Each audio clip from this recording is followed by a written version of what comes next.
I happily stood by and allowed my wife to almost slaughter our son. My son was very troubled. Very troubled. If you have seen the movie We Need to Talk About Kevin, it will really help to understand what I'm talking about, because I swear to God when I watched that film I thought I was watching a documentary of my life. I felt like the writer must have had cameras hidden in my damn house, that's how accurate it was. The only difference is that in the movie, the boy appears normal to his father and only reveals his true nature to his mother. With my son he didn't have that mask. His insane behavior was the same with everyone. From the day he was born, my son just came out wrong. He was planned, my wife and I tried to get pregnant and were ecstatic when he was born. He was wanted and loved. We showered affection on him and really tried to give him a happy childhood. But from the day we brought him home from the hospital, he was miserable. He cried for 13 months straight. I'm not exaggerating, 13 months without a break. He cried until he had no voice left and kept crying. You could see his little face scrunched up and no sound coming out, totally hoarse. There were times he would literally be crying in his sleep. I've never seen or heard of any other kid able to do that. We brought him to doctors, specialists, tried changing his diet, held him, rocked him, toys, swaddling, music, mobiles, everything we could think of. Nothing worked. 13 months of grating, grinding, no sleep hell. Once he got over the crying stage, we thought we were out of the woods. But it quickly became clear that for some unknown reason, he was just angry at being alive. I never saw the kid have a genuine, joyous smile once in the time I knew him. I saw him grin a vicious, horrible grin many times, taking a perverse pleasure from causing pain or suffering or breaking a rule, but a smile from real pleasure at something nice? No, never, not once. He had no interest in anything positive. He was fueled by hate and everything he did was bent toward that. As soon as he could walk, his mission in life was to destroy things. He would break or try to break anything that came in his range, smash it, chew it, throw it in the toilet, whatever he could. After a while he figured out how to get his diaper off and took great pleasure in crapping and pissing anywhere he could. After a while he figured out he could hide it, and started pissing and crapping in places we wouldn't find right away, grinding it into carpets, making it even more of a problem to clean and making the house stink. When he got older, ages 9 to 15, he would piss and crap in our bed, until we got a lock on our door and he wasn't able to get in anymore. Then he'd just take a dump in the hallway in front of our room. That biological warfare started around 2.5 years old and he never grew out of it. I'll try to speed it up as I could literally go on for days about this stuff, but as he grew older, he became a better person. He came more and more unmanageable.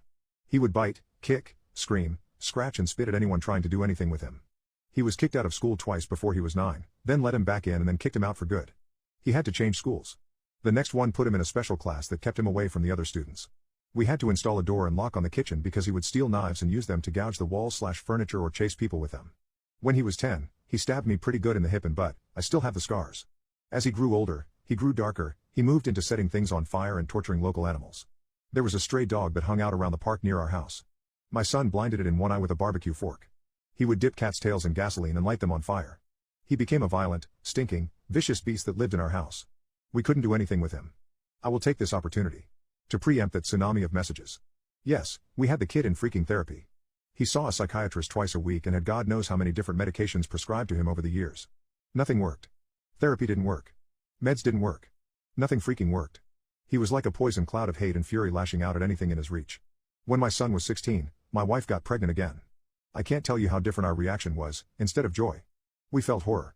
This pregnancy had not been planned, and we really were at a loss over what to do. My son had been such an unending nightmare for 16 years. We couldn't take the idea of starting again from the beginning. We talked a lot about terminating, but A, access to abortion was not as easy in those days as it is now, and B, my wife was very against it. We talked about many options. In the end, we decided that my wife would have the baby, and if it turned out evil we would put it up for adoption. We knew we just couldn't do it again with another child like our son. We had a daughter, she was normal. Suddenly we saw what our lives should have been like the whole time. How things would have been had our son not been himself. She laughed at things. She breastfed without biting. She didn't have teeth yet anyway, but you could tell she was just trying to eat, not tear her mom's breast off. After 4 months she was sleeping through the night. She was happy, she was normal. I can't describe the relief and happiness that we both felt. I don't have the words for it.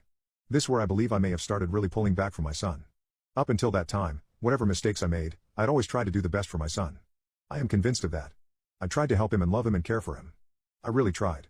But when my daughter was born, my wife and I both instinctively just turned toward her. She became our focus, not for malice, but just because she was so much easier. She was so happy and sweet. Every moment we were with her was like magic. I understand this was wrong, but we honestly couldn't help it. I don't have a better explanation than that. My son hadn't given a crap about my wife being pregnant. I honestly don't know if he really understood it, but when we brought our daughter home he started acting out even more. I didn't think it was possible, but he took it up another notch. At this time he was 17, and we were having blowout screaming matches daily. Usually after we fought, he would storm out of the house and disappear for hours at a time, or come back the next morning. It was a relief. I started to actually look forward to our fights because it would get him away from us for a while. After the birth of our daughter, my relationship with my son was almost entirely gone. Our only real interactions were screaming at each other. My wife was even worse with him. She just had nothing left. By that time, if our son even came into the same room as her, she would just stop whatever she was doing and start screaming, "Get the hell away from me. Get away, get the hell out," until he left. He started spending more and more time out of the house, which was a blessing for us. I have no idea what he got up to out in the world, but we were just happy it wasn't being inflicted on us.